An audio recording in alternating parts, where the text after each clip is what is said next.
உலகத்தில் எவ்வளோ தாழ்ச்சியான காலங்கள் வந்தாலும் நீங்கள் தாழ்ச்சியாக இருக்க மாட்டீங்க. உங்கள் இலைகள் எப்பொழுதும் அது பசுமையாக இருக்கும் என்பதில் மாற்றமில்லை. நம்புறீங்களா? விசுவாசிக்கிறீங்களா? எஸ் ரிபஷந்து ரியா கத்தரா.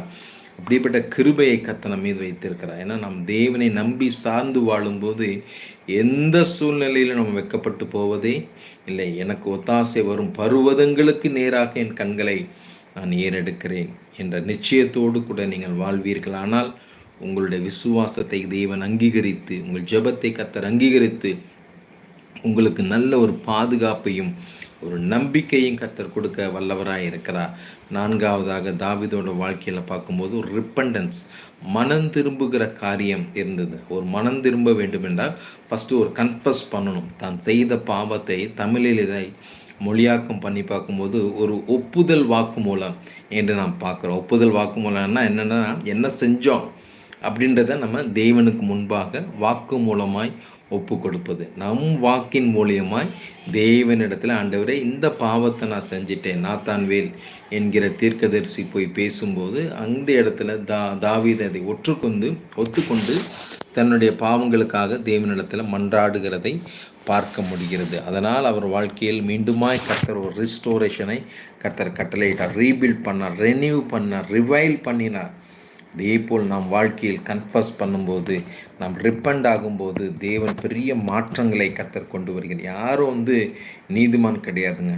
ஏதோ ஒரு தவறு செய்துருவோம். ஆனாலும் அதை நாம் மீண்டும் தேவனிடத்தில் கேட்கும்போது நாம் கண்டிப்பாக நாம் ரட்சிக்கப்படுகிறோம். Ronith, please pray for one witchcraft lady family given lots of problems to our family pastor. கண்டிப்பாக சிஸ்டர், உங்களுக்காக நான் ஜெபிக்கிறேன். மேலே குறிப்பிட்டிருக்கிற நம்பரை நோட் பண்ணிக்கோங்க. என்னிடத்தில் நீங்கள் தனிப்பட்ட முறையில் பேசுங்க. உங்களுக்காக ஜெபித்து தேவ ஆலோசனைகளை வழங்க நான் ஆயத்தமாக இருக்கிறேன். அது மட்டுமல்லாது வருகிற வெள்ளிக்கிழமை நம்ம ஆலயத்தில் வைத்து ஒரு ஜெப திருவிழா இருக்கிறது. குறிப்பாக இந்த மாதிரி பிசாசின் போராட்டத்தில் இருக்கிறவர்கள் விடுதலை அடைய வேண்டும் என்கிற வாஞ்சியோடு கூட நாம் இதை செய்கிறோம். அந்த திரையில் காண்கிற அந்த காரியத்தை நீங்கள் ஸ்க்ரீன்ஷாட் எடுத்துக்கோங்க. கண்டிப்பாக இது உங்களுக்கு ஆசீர்வாதமாக இருக்கும். தேவன் உங்களோடு இடைப்படுவார். உங்கள் வாழ்க்கையில் இருக்க போராட்டம், பிரச்சனைகள் எல்லாம் மாற்ற அது உங்களுக்கு உதவியாக இருக்கும். வாய்ப்பு இருக்கிறவங்க கண்டிப்பாக நேரடியாக திருச்சி பகுதியில் வந்து தேவனுடைய விடுதலையை பெற்று செல்லும்படி உங்களை நான் அன்போடு கூட கேட்டுக்கொள்கிறேன். தேவ வார்த்தை உங்கள் வாழ்க்கையில் விடுதலை கொண்டு வரும். சத்தியத்தை அறிவீர்கள், சத்தியம் உங்களை விடுதலையாக்கும். 4 காரியத்தை தாவீதை குறித்து பார்த்தோம்.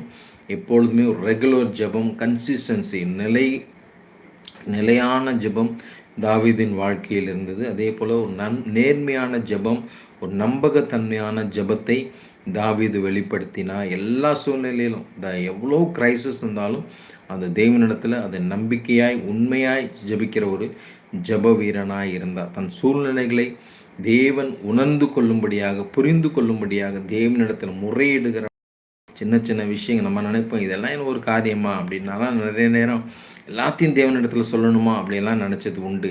ஆனால் நீங்கள் எல்லாவற்றையும் தேவனிடத்தில் சொல்லும்போது, என் பிள்ளை பாரு என்னை எவ்வளோ நம்புகிறான், நிச்சயமாக அவனுக்காக நான் யாவையும் செய்து முடிப்பேன் என்று கர்த்தர், நீங்கள் தேவனை நம்பி சார்ந்து வாழும்போது அதை நிச்சயமாக செய்து முடிப்பார். அது மட்டுமல்லாது, ஒருவேளை தேவனை விட்டு விலகி இருப்பீர்களானால், பாவத்தில் வாழ்ந்து கொண்டிருப்பீர்களானால் மீண்டுமாய் கர்த்தர் பக்கமாய் நீங்கள் திரும்புங்கள்.